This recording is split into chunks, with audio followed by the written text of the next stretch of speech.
basically what we do is custom bikes to appeal for the person.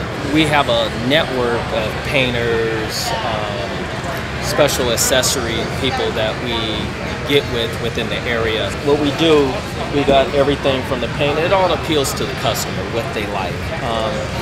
We can't really come up with something. We can, you know, but it's all on the customer's taste. With this one, we kind of did.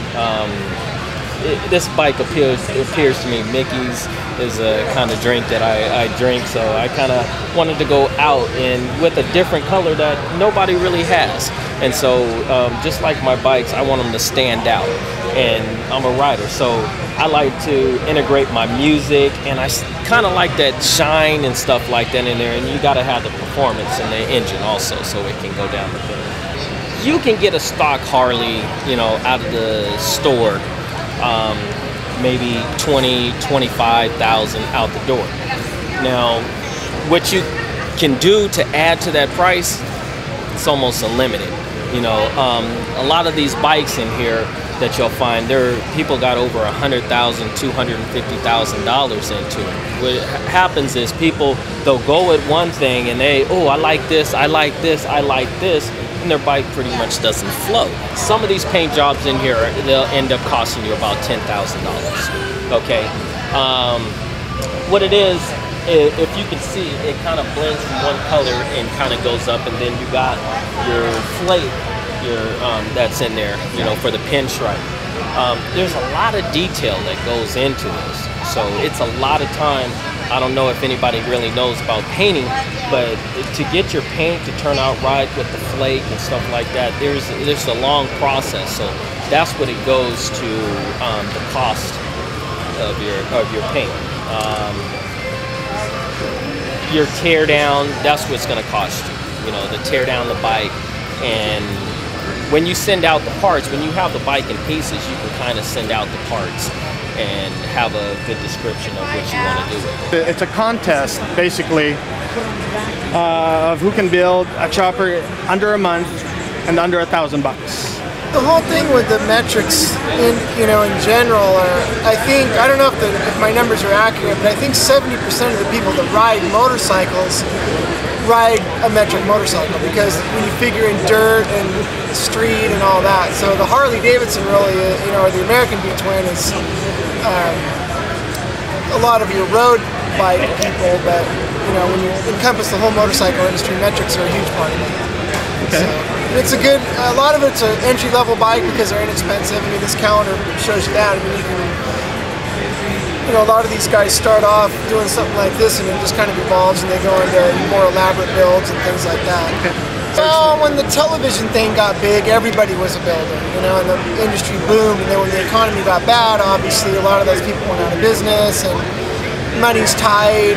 I think what you're seeing a trend in now is a lot more, it's kind of gone back to the home builder because they can't afford to have somebody build the bike for them, so it's kind of going back to its roots in a lot of ways. That's why you see a lot of the bobbers and things like that, because they're an inexpensive bike to build, for one. When you start building pro streets and things like that, it's expensive. You spend a lot of money. So that's kind of the trend now, I think, is a lot of the old school bikes because they're very simple and inexpensive to build. Okay, well, I mean, people love motorcycles, and if they can't afford to have somebody else build a bike for them, then they're going to do what they can to build their own, whatever price range they have. And a lot of times it's an entry-level thing. They'll try it on their own, and then maybe their skills will get better, or maybe they'll be able to afford a bike that they can't build, so they'll look at the pro builder. Mm-hmm. So before, even going back to when I started sales in 2005, guys wouldn't hesitate to drop anywhere between 5 to 10 grand on a new bike, just doing whatever customization they wanted to. Now these days, people, they just want the bike, and you know what? They're gonna, instead of paying to get a paint job, they're gonna take the tanks off and get them sanded down and get rid of the paint. Go for the flat black look. I've seen recently a lot more of interest, in old shovel heads, old pan heads, rigid frames. I think part of the reason because that is, one, there's still a plethora of them out there. You can find them, usually for a fraction of the cost of a new Harley. And with those older bikes, they're easier to work on, I should say. Easier to work on. They have a little bit more personality sometimes. And I think people are just you know, we saw so many of the Jesse James choppers and Orange County choppers and Ron Sims and Orland S, who all make beautiful bikes and, you know, really push the limits of what can be done. At the same time, I think people, you know, they were impressed with the chrome and the fancy paint and, you know, the real stretch frames for a while, and now people are just going back to the basics, it seems like. From one of the things that I've seen from the Dirtbag Challenge, it has been something that's really sparked my interest.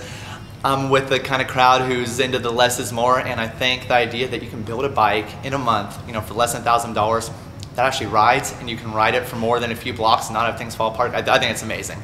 And it just goes to show you that there are a lot of really talented builders in the Bay Area.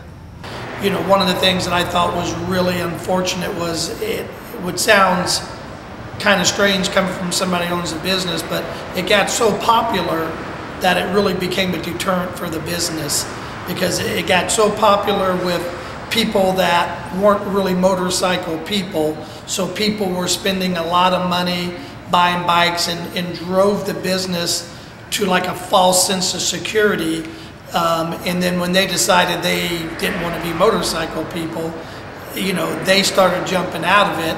And those were the people that jumped out of it when the economy started to go, because they were, you know, whether they were real estate people or whatever, and they had, you know, extra funds to do it. And when it started to go, motorcycles went like that. So we're getting back now towards more of the core motorcycle. It's funny because most of the people that we're dealing with are the same people we were dealing with 20, 30 years ago.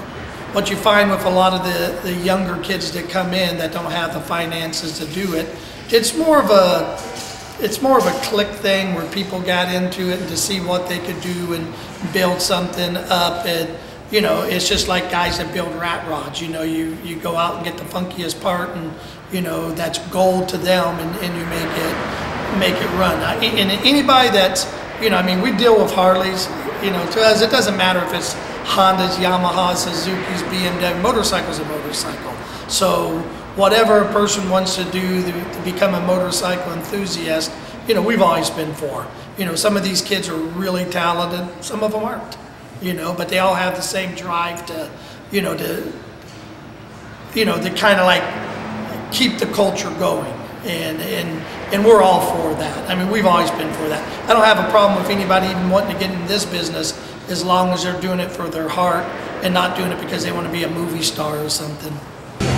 Well, it's great to see guys just using their hands and working on projects. If it's you know, if it's the Dirtbag Challenge type thing where it's under $1,000, or if it's even $5,000 or $10,000. You know, 4 or 5 years ago it was $30,000 to $60,000. You know, so you know people watching their money a little bit closer, and but the interest and the love of motorcycles hasn't changed. Just people are just kind of going about it a little bit different way, and being creative differently.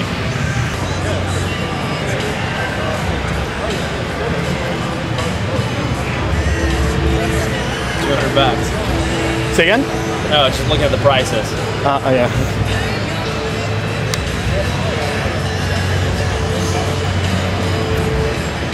I would definitely see, you know, this kind of movement, like the Dirtbag Challenge, definitely increasing. Especially, I mean, economy's in the toilet, you know. So I mean, it definitely, with anybody, no one's really got the money to spend a ton of, you know, 30, 40 grand, even 20 grand on a motorcycle. And so it's cool, and a lot of true craftsmanship comes out, and innovative ideas, because you take something from either it's a junkyard or from a scrap yard or something laying around and building something cool, whether or not, you know, a general public or someone might look at it like, hey, you know, it's kind of a rusty, or you know, it's kind of a whatever they want to call it. But it's cool because they want to ride, they got the passion for motorcycles. They have, and the only thing, they're craftsmen, so they got their hands and they got their craftiness, so they take what they can find and they build a work hard out of it. Whether or not it's their own piece of art, and that's really what the custom motorcycle scene's about, is building something you love, building your style you love, and building something that you think's cool. And they're building what they think's cool with what they got. No, that's actually died way off.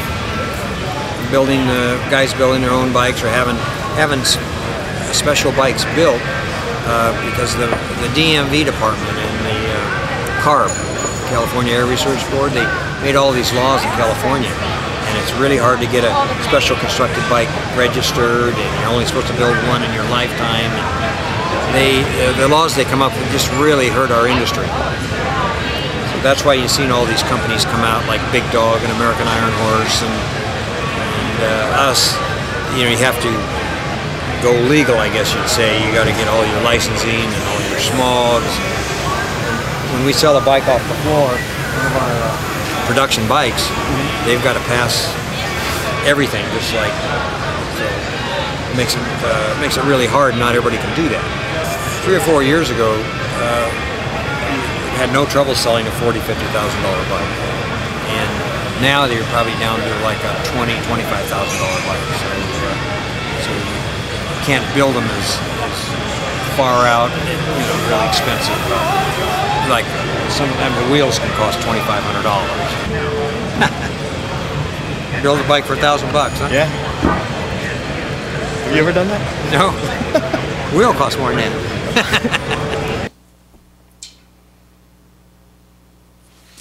How does the Dirtbag Challenge fit into all that?